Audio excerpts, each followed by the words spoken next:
Welcome top news today.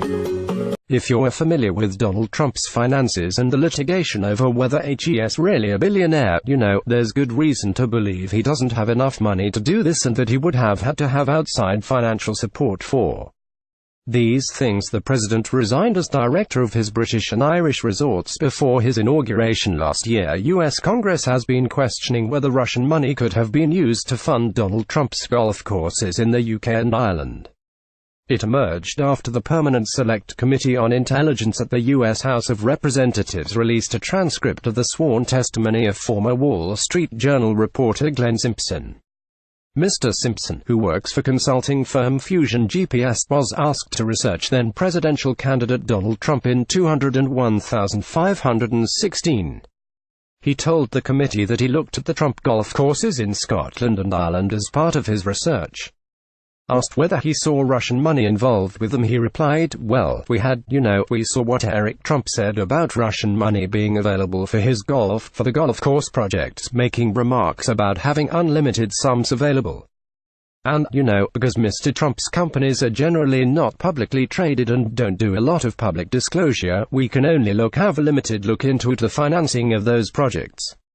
But because the Irish courses and the Scottish courses are under UK, Anglo corporate law, they file financial statements. So we were able to get the financial statements. And they don't, on the face, show Russian involvement, but what they do show is enormous amounts of capital flowing into these projects from unknown sources, or at least on paper it says it's from the Trump Organization, but it's hundreds of millions of dollars. And these golf courses are just, they're sinks. They don't actually make any money. So, if you're familiar with Donald Trump's finances and the litigation over whether he's really a billionaire, there's good reason to believe he doesn't have enough money to do this and that he would have had to have outside financial support for these things.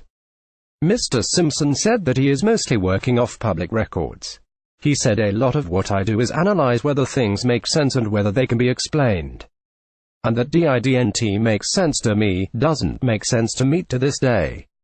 The Trump golf resorts in Scotland are at Turnberry in Ayrshire and the Meany Estate in Aberdeenshire, while in Ireland there is Trump Doonbeg.